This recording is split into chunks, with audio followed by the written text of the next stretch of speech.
Hi, welcome to the Insecure Chef. It's been a little bit since I've been cooking, probably because the weather has been decent enough for me to get out of the house. So welcome back to the kitchen.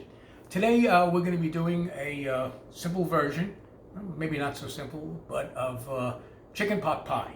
Everybody's favorite, thousands of recipes on the web.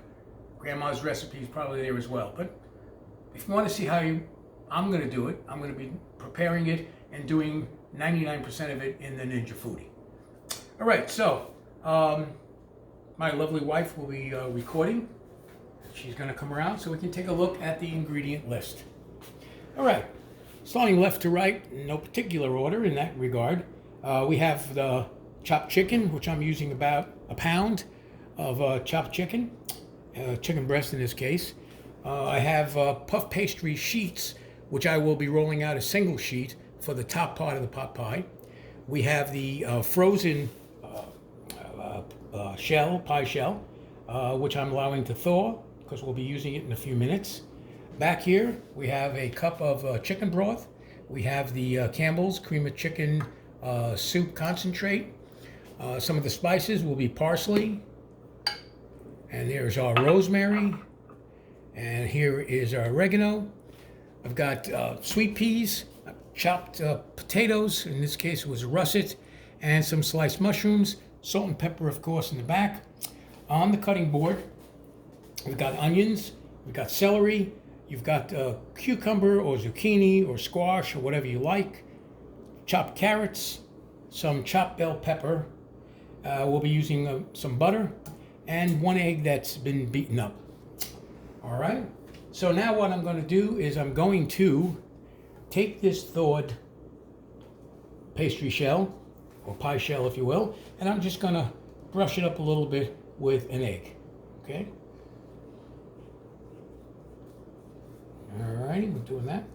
Nothing fancy, you're not trying to make an omelet or anything. Just brush it around the bottom. The sides, not even necessary. Okay. Put that back, and now I'm going to put the shell into a preheated oven, 350 degrees, that's my dog, and we'll be baking it for about 15 minutes or until it's cooked. So I'm going to put that in now.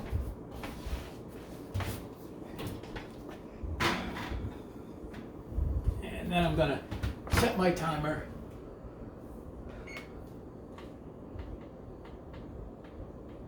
for 15 minutes. And we'll be back shortly. Okay, we're moving over to the Foodi, and we're going to start our sauteing. I've put a half a stick of butter in there on medium-high saute, and as you can hopefully see, that it's now all melted. And with that, I'm going to be dumping in all the vegetables that we had covered, as well as the chicken. So that's going in right now. All right, you can hear that very satisfying sizzle. All right, give that a little bit of a stir.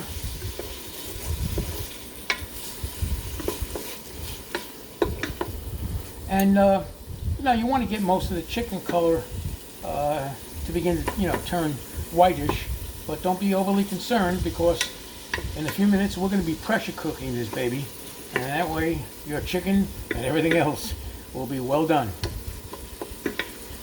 All right, let this cook for a bit, and we'll be right back. All right, the chicken is moving along very nicely. With that, I'm going to add some mushrooms. I don't care how much you add. It's up to you. Depends how much you like. In this case, I'm using about half of this little bottle, which is about 7 ounces. So I use maybe 3-4 ounces. I'm going to throw in my potatoes, which, as I mentioned earlier, is one medium-sized russet that I cut down.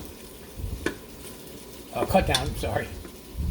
You can use whatever potato you want, however. I'm going to throw in some peas. Okay. Again, this is all being done by eye, based on personal preference. And then a cup, which you should measure, of chicken broth. let that go in. Give that a stir.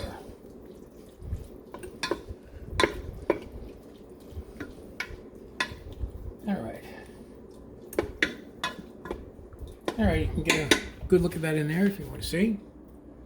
All right, and that's the beginning. So now we're going to stay put here, and we're going to be adding the Foodi pressure cooking lid. Okay, I found out when you've been heating something already like we were, and then go to put the pressure cooker lid on, if the pressure cooker lid is in seal, where it's going to have to be, the Foodi fights you because it sees it's already hot. So I put the lid on when it's on vent, like I did. You saw the lid went on relatively easy, and then I'm just moving this over to seal. All right. Now with seal, I'm going to hit the pressure cooker button. Okay, that'll go to high, and then I'm going to set this for 5 minutes, and then start it up. And we'll be back in a few minutes.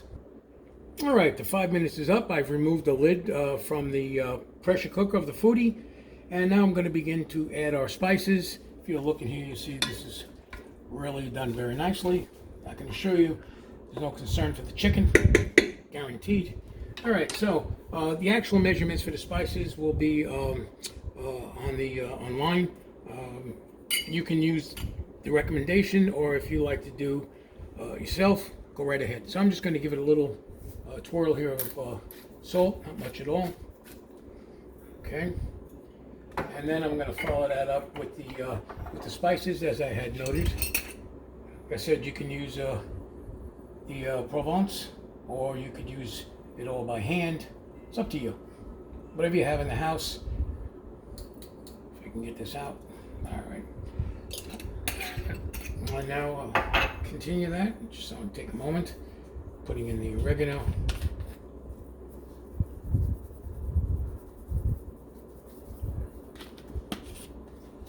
A little parsley.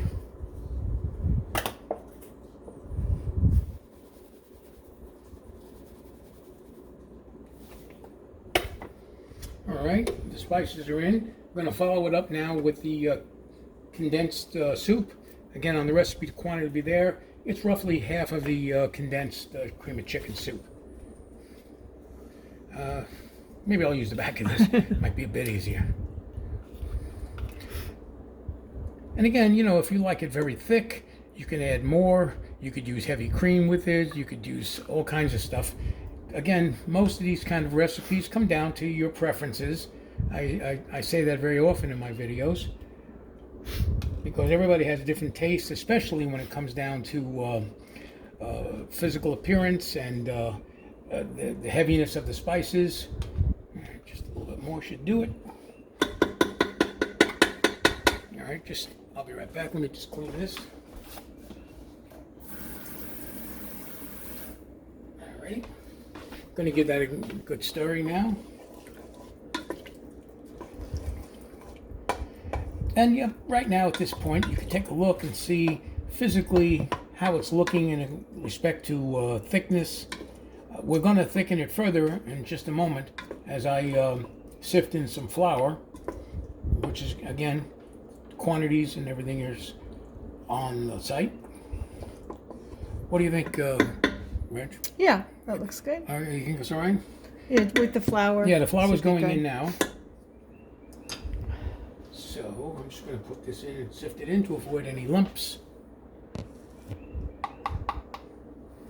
And again, when you're done here, take a look at the consistency, see what you think.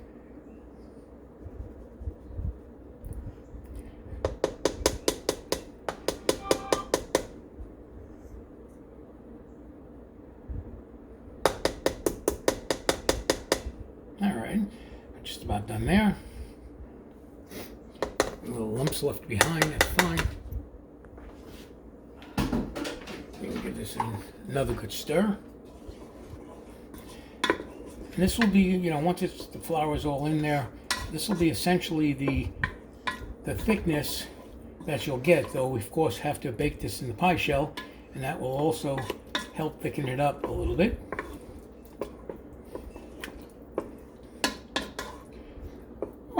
right, we're almost done here for the moment. We'll be right back. Okay, the next step is we're going to move the pot pie filling into the pie crust that we previously had pre-baked. So I'm just going to take that out. It's still a little warm, so I got the gloves on, and I'm going to pour it into the pie crust, trying to get it as uniform as I can, but we'll smooth it down to the best we can. Okay, that's good enough for the moment. Now I'm just going to smooth it out a little bit.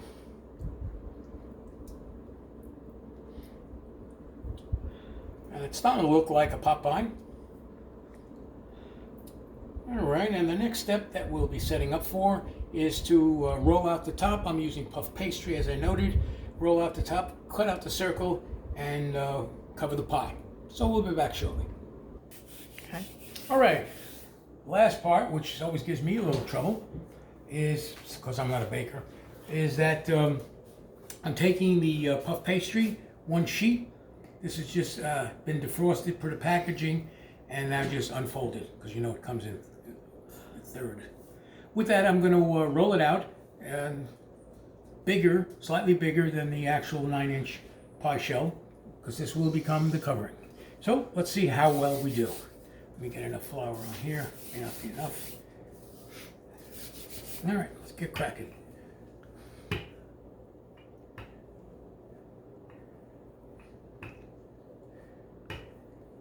Okay.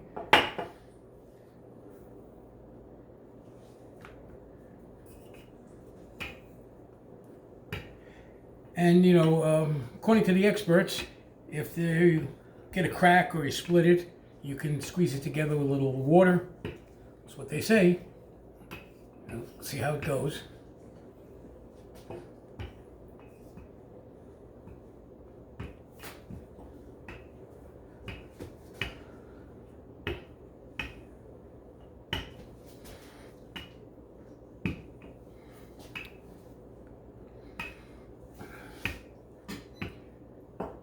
All right, we're moving right along. And I won't waste your time, so when this is hopefully in a shape I can start to use it, we'll come right back. All right, I've rolled it out now to about 10-inch square, 10.5 inches. It's got to be bigger than the 9 to allow for fold over. Hopefully I've made enough. So with that said, I've taken a regular paper plate, and I'm going to use it as a template and cut out the circle. So let's see how this goes.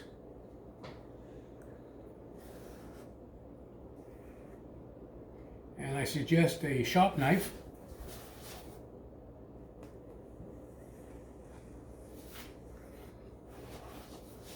I'm trying to figure out where the best size would be. Okay, now the question is, did I actually cut it all? Let's take a look, see. Nope, I missed that whole side. Uh-oh. So, let me get that done. I found working with these crusts, they're either very simple or they give you a real hard time. So, hopefully, if it's cut, this will come right out, like that. Almost looks like I know what I'm doing. And now I'm going to get the pie.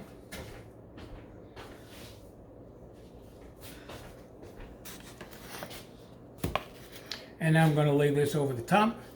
And one of the tricks I learned is to actually fold it in half. And then put this halfway.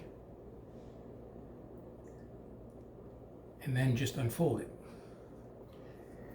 And that usually allows you to center it pretty decently. So let's take a look. Well, doesn't look too bad. Don't you like the way I compliment myself? All right, so I'm just gonna fold this over for starters. Okay. Lost a little piece there. Gonna try that. Stretch it just a bit. You know, you got some stretch factor, but not a lot. If you stretch it too far or too long, it'll just rip. Okay. And now the only step left, there's really only two as far as I can remember, is one, I'm going to trim off the excess here the best I can see it. Which is not easy to do. Well, you're going to have to excuse, I don't know whether I should bother or not. What do you think, babe? Think I should try to pull this off? Yeah, just pull it a little bit. Well, I don't want to rip I know. the nice shell we made. Just a little. Well, at worst, you're just going to have some crust that you'll break off Anyway. Yeah, I'm not going to mess with it too much because so far I haven't had any particular trouble. So we don't want to hear all the yelling and screaming that will ensue if this decides to go against me. Let me see if there's any major excess here. No, there was just that one side. All right. So the last thing I should do would be to kind of pinch it in. All I'm going to do is roll it underneath the shell. You can go as fancy as you like on this, but I'm not trying to push my luck. So, you know, you can use scallop tools, or you can use a fork. You can do lots of stuff. All right. And as I mentioned, there were two things left. This was the one thing, and that leaves one remaining, and that is to give it some steam vents.